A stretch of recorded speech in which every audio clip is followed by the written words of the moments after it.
Good evening here. Just been reading the book. I know it's kind of dark in here. My Survival with the Girl on the Schindler's List. Memoir by Rena Finder with Joshua M. Greene.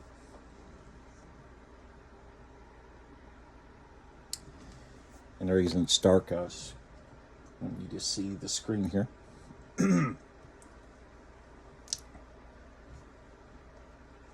Just to let you know a little bit what the Schindler's List is about. Rena Finder, 1929 to 2003. This is her speaking right here. If I can get it up. And I was born in Krakow, Poland, and I'm a survivor because I was on Schindler's List. I survived with my mother, and because of Oscar Schindler, I was able to grow up, have a life, get married, have children, grandchildren, great-grandchildren, because Oscar Schindler. Well, the first 10 years of my life were wonderful. I am an only child, and my mom was one of 7 siblings. My father was one of 8 siblings. So I was surrounded by family, aunts and uncles, grandparents, cousins. I learned how to read very early in life because I loved books. And I remember especially one evening my mom went to visit her parents who lived right around the corner from our house. And I remember sitting, I still see myself sitting at this little round table with the candles on and reading a book, the fairy tales by the Grimm's brothers. Every Sunday morning, either my father would take me places. I remember my father taking me to the zoo. I remember one of my aunts and uncles took me to see a movie. There was a special theater in Krakow that every Sunday morning had plays for children. Krakow was a beautiful and still is a beautiful city, and all my pre-war memories are just full of fun and good things that were happening to me personally. I was not aware of anti-Semitism at that time, even though I heard people talk about. But basically my parents spoke Yiddish to each other when they didn't want me to understand. This is taken off the website Facing History and Ourselves.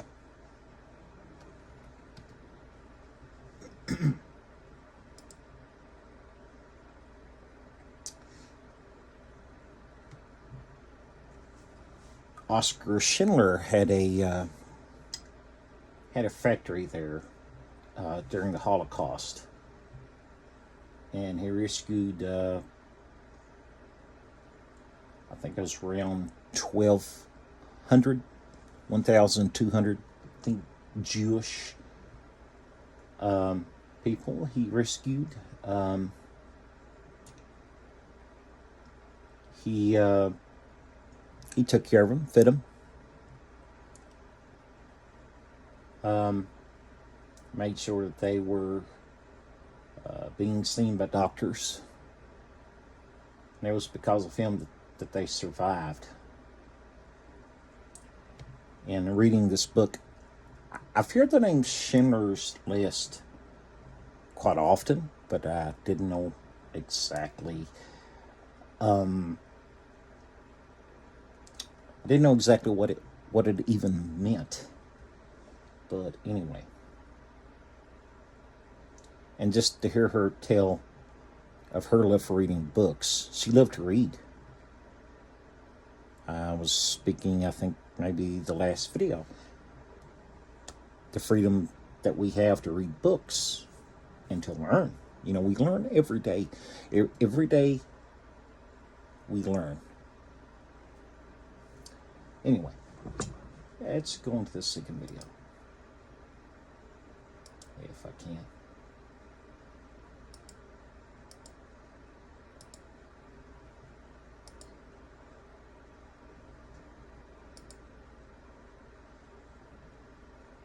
Well, I was 10 years old when Germany invaded Poland. And so overnight, from being a little girl, I became an enemy of the state. And our crime was that we were Jewish. I remember hearing about the German people. My father traveled a lot. Very often he went to Berlin on business. When he came back, he would always bring me special gifts that you couldn't buy in Poland. I especially remember the marzipan that were made like to look like fruit. And I saw the German people were very famous for its writers, its composers, and they were normal people like us. They were doctors and lawyers and bricklayers and plumbers, fathers, husbands, sons.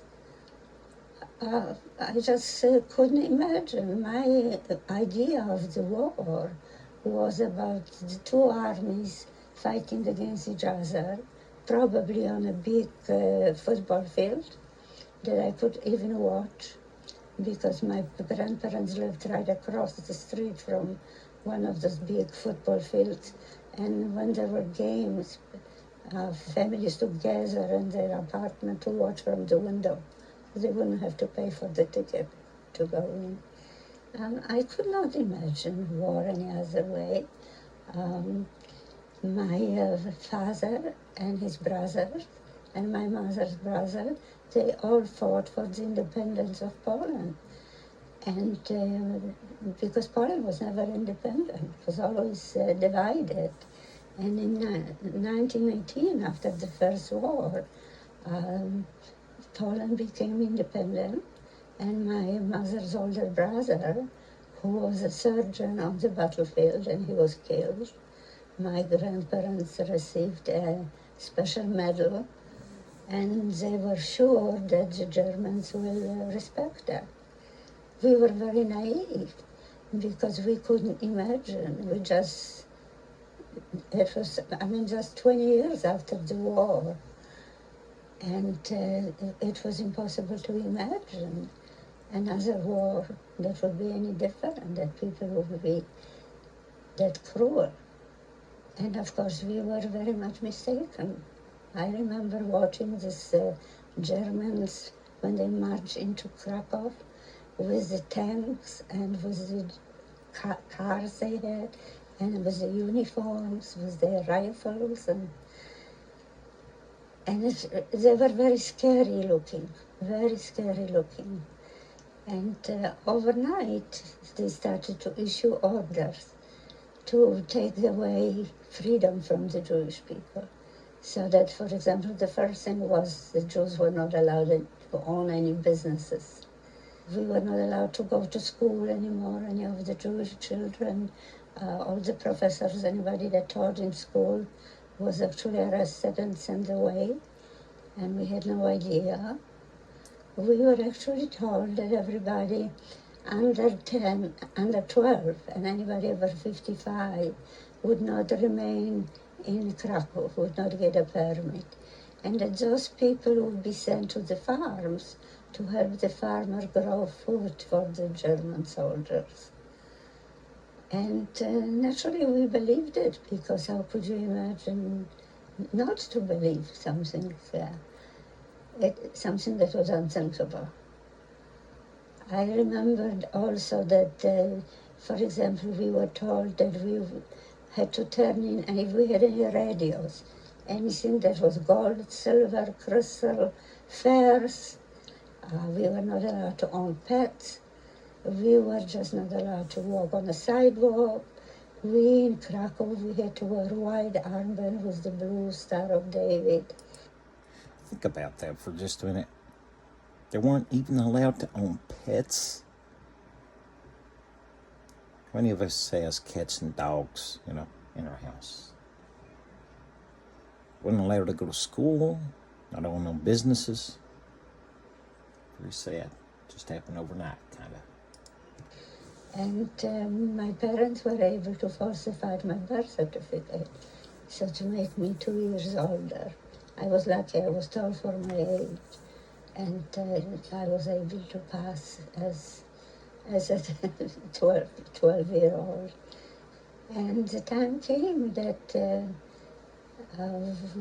things that we saw were unthinkable. When we saw the Germans grabbing the religious Jews on the street and would cut off their beards and beat them up. My father was saying, somebody, the world is going to hear it and they will come and save us. Well, the world did hear, but somebody didn't care. They did not care about what was happening to us. People from Krakow, a lot of them were being sent away. They did not get permits to remain in Krakow. And finally, when they sent away enough people from their point of view, and we never heard from those people again. So every now and then somebody would get an urn with ashes, telling them that their loved ones had died. There was talk. There were whisper about Belgians where people were killed in the cars. And later on, there were rumors about Auschwitz, about the crematorium, but it was so unbelievable that nobody believed it. You cannot really believe it, that human beings can be able to do such horrible things and get away with it. Everybody was silent. The church, the people, the judges in Germany. There was a time when they could have stopped it. Think about that. She said they were silent. And Rena Finder would go on. Rena Finder would go on to travel to many places in the United States and share her story.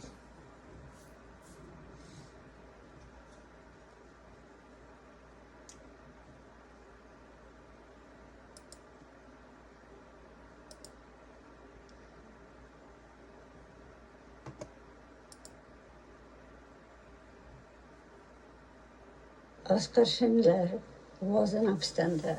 His workers were not what the German called worse human beings, worse than the rats and cockroaches. To Oskar Schindler, we were people. While we were sent to the ghetto, there were people that worked for Oskar Schindler. And those people went to work every day and came back at night and told other people what a good man he was.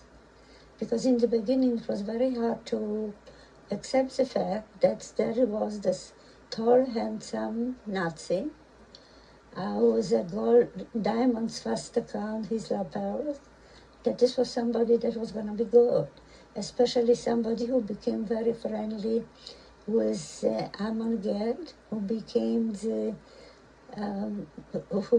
became in charge of Plaszow concentration camp. My mother heard that Oskar Schindler was hiring more women, especially. I remember we walked to the factory from Plaszow. I remember there he was, waiting for us with a smile. And not only with a smile, but with soup. See, we were never hungry working for Oskar Schindler. And we were not starving.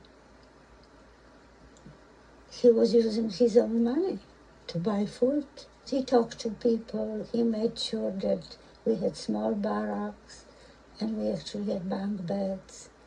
We actually had I remember we had an egg maybe once a month. And I remember how we were beating up the egg and putting a little sugar in. We in a little bit. And I remember that was, the best, the most wonderful thing. Or we had bread that actually sometimes we had margarine. And the soup always had some meat in it and vegetables. It was not like the soup in Plaszów. That was water with potato peels. So in Plaszów people were starving. Now I don't remember being starving. I remember being hungry. But again, because of my father's extended family, one of my aunts worked in a kitchen. And I remember that I was going to the kitchen and she would give me food. What Oskar Schindler wanted when he opened the factory was to become rich. That was his ambition. He wanted to have enough money to buy expensive clothes, expensive cars, expensive horses. Before all that, he was selling farm equipment. So he traveled to Krakow quite a lot. He traveled all over, but he wasn't making much money. And he didn't have a very happy marriage. He married somebody very much unlike him. Mrs. Schindler was a very quiet woman, very religious.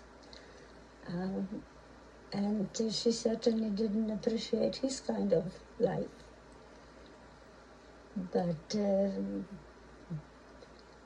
But she cared for people, and Oskar Schindler cared for people. When he realized what was happening, then he was changing. He did not want to be part of it. He knew that for his workers were making him rich. He depended on his workers, and to him, the more Jewish people he applied, the more money he was making, because he only paid 50 cents for a Jewish worker, where for a Polish worker he would have to pay $1. I mean, not $1, a zloty. And of course, Oskar Schindler had orders for the guards not to come into the camp and not to come into the factory. All they did was picking us up at the edge of the camp and walked behind us as we walked a few steps practically to the factory. And then every morning when he came, he always patted my head. He said, "Vigit, just, a little one." And to us, of course, we worshipped him. In Oskar Schindler's factory, in Oskar Schindler's camp, there were only 2 people that died. And they died by being taken care of in a hospital bed in a basement of the factory, taken care of by Mrs. Schindler. And the Schindlers arranged that those people, one was an older woman and one was a young girl who had cancer. And they arranged for them to be buried in a casket, which didn't happen to millions of others. In places, they were able to come after the war and move them to a Jewish cemetery in Prague. Oskar Schindler is an example that one person can make a difference. That there is always something you can do. Her words rings true in this book that I just read. The Girl on the Schindler's List, My Survival, The Girl on the Schindler's List, memoir by Rena. The words are in here. One person can make a difference. In that case, two people. Oscar and his wife made a difference. Because everybody said there was nothing I could do. Yes, there is always something you can do. Always something you can do.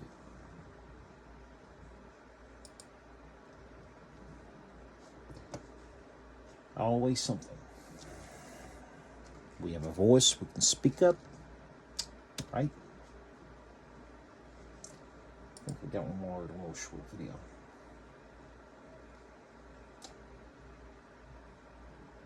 And I may have to make this a two-part.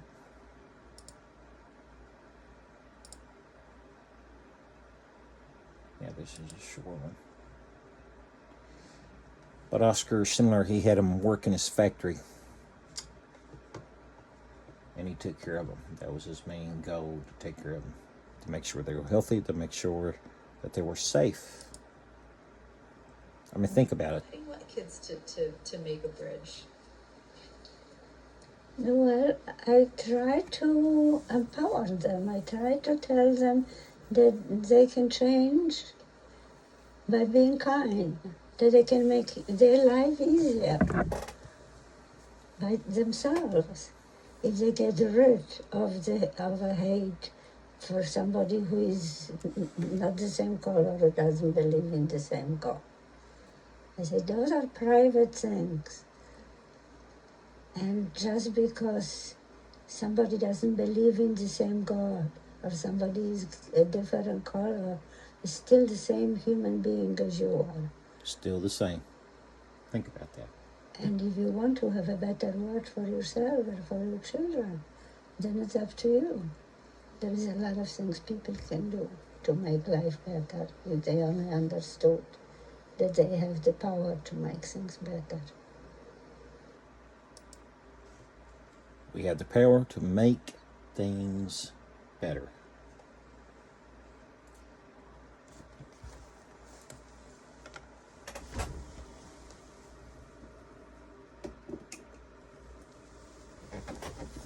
Again, the book, My Survival, A Girl on the Schindler's List, a memoir by Rena with Joshua M. Greene.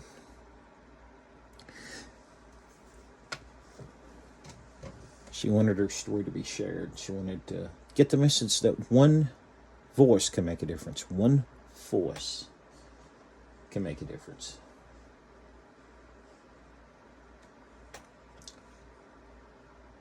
The Schindlers made a difference in all of their lives. Again, this is facinghistory.org.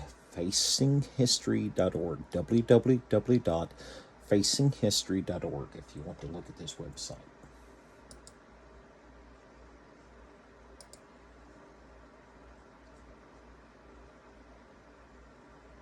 The founder of facinghistory.org is Margaret Stern-Stroms.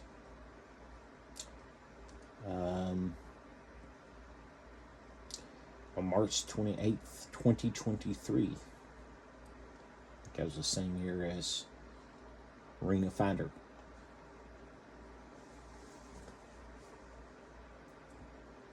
March 28th, 2023, Facing History's founder passed away at the age of 81 years old. Her vision and work continues to impact students and teachers around the world.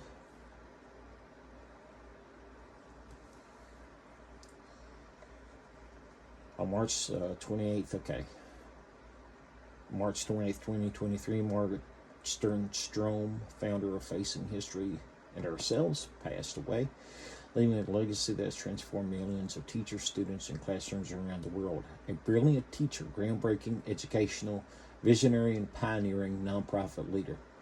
She was a force of nature. People who met Margaret was forever changed for the better. In 1976, from a classroom in Brookline, Massachusetts, she co-founded Facing History in Ourselves, leading the organization as executive director for 38 years until her retirement in 2014. For Facing History staff, past and present, Margaret's passing is a defining moment. We're saying goodbye to a beloved friend, also rededicating ourselves to the pursuit of justice and compassion that galvanized her personal and professional life. And how coming to find out about that is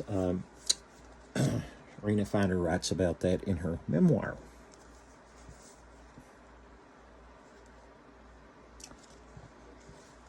And she writes,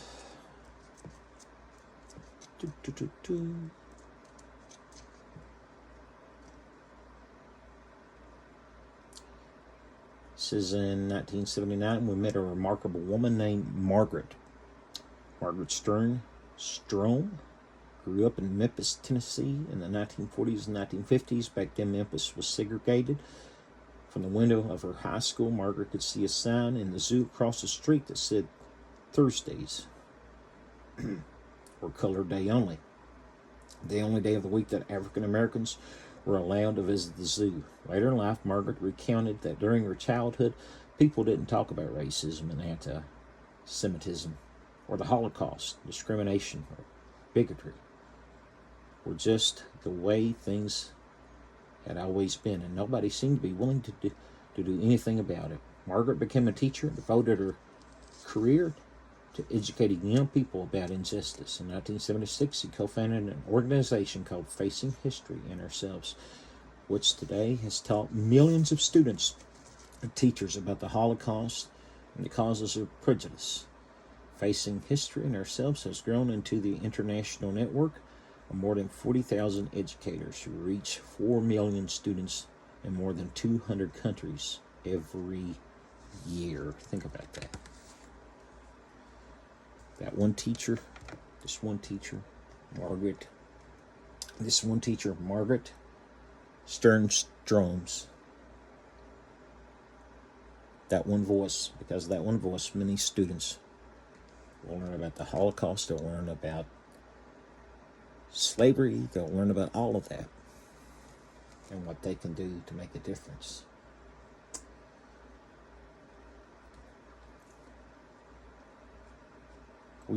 I've often said we learn from our history.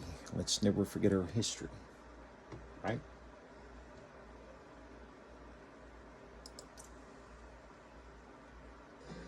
I'm Margot Strom. I work at Facing History in Ourselves for over 30 years, and I'm a teacher and a mother and a grandmother.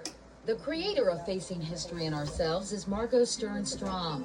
The program reflects her professional background as an educator and her personal background of growing up in segregated Memphis during the early 1950s. When I was growing up there, I remember distinctly going into Goldsmith's, one of the largest department stores in Memphis, and going for a drink of water. And there were 2 sets of water fountains and 2 sets of steps leading to the water fountains. And I remember as a child seeing that the wood steps were built the same, the machinery was the same, they looked the same. Which one do you drink from? Until later you find out when you read the rules of the adult world that that's for the other if you're white. And the other already has a whole set of rules that goes with it. Little by little, as you become an adult and look back into these rules, you begin to wonder where were the opportunities to take that piece of history and bring it into your own lives so that you can question and struggle with what it's going to mean for you to be a moral person and ultimately a citizen of society that says it supports these moral issues. Were you pleasantly surprised just how many lives have been touched by this? You know, I've been doing Facing History since it started 30-something years ago. We're reaching over 2 million kids a year. We teach Facing History in Rwanda and South Africa and China, Northern Ireland. But when I come back to Memphis, I see it for what I wanted and dreamed it could be, which is something that absolutely touched the lives of kids and embraced them and said, you matter. And one of the titles that was in the newspaper 2 weeks ago is, this is all about you. It says, what's a poor, confused adolescent to do? So there are people in the newspaper writing about you all, and I wonder sometimes if they've heard from you and if what they're writing is based on what you're thinking. I remember defining the word prejudice, having to define the, tolerance, having to learning about all this stuff, and then at the very end, it was going through all these kind of stages of humanizing all these people, making history. It was the first time history ever didn't seem antiseptic to me. It felt very human, and it felt like I was involved with it. It felt like I was a part of it. You're really trying to teach morality in a way, aren't you? No question. But if you discover and uncover these issues about race and social justice and friendship and the issues that adolescents go through, you'll find they just need an opportunity to reflect on it and to know that the teacher values it. And in history and in the classroom of Facing History, you find that your life and the lives of others are important and they matter. I have been trying to answer the question people say, how did you do this and did you have a vision? So the answer really is no. You build from day to day and with the people you're with and how the community emboldens you. I don't think I've known that many people 32 years of my life that I could say I love them now as I love people in this community. I'd like to end with a quote of one of the students who said, actually it's a story. He was on the playground. He came into class and he slammed the door. And he said, Mrs. Strom, I hate this course. And you always have the feeling you want to shut the door, keep it quiet. So what happened? He said, well, the two kids were fighting on the playground. And I didn't stop, but you made me think about it.